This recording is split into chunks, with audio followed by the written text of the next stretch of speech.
baada ya utangazaji wa utalii uliofanywa na Mheshimiwa Dr. Samia Suluhu Hassan, kumekuwa na ongezeko kubwa la watalii na ujenzi wa cottages au mabanda ya kulala yameenda kutosheleza au kupunguza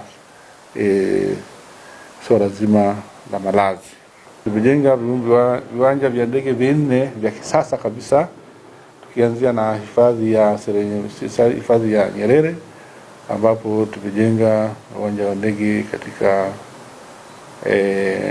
makao makuu ya Mtemere, na tumejenga pia kiwanja cha ndege Mikumi pale Kikoboga, na viwanja viwili vikubwa vya ndege katika hifadhi ya taifa ya Ruaha, kiwanja cha Kiganga na kiwanja cha Ukwaheri. Katika kipindi cha kuanzia mwaka 21-22 hadi mwaka 25-26 Juni mwaka huu, TANAPA imefanya matengenezo ya mara kwa mara, routine maintenance ya barabara zenye urefu wa jumla ya kilomita 12,510, trails njia za kupanda milimani kilomita 737 na madaraja 8, culverts 471 na drifts 125 katika hifadhi mbalimbali.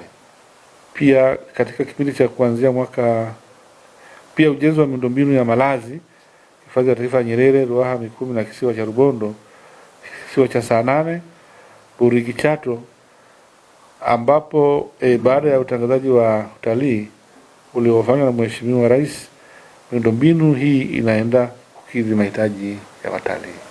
Tuzo ya karibuni tumepata ni tuzo ya ESQR kutoka European Society for Quality Research iliyotolewa jijini Brussels, Ubelgiji kwa mara ya 8 mfululizo.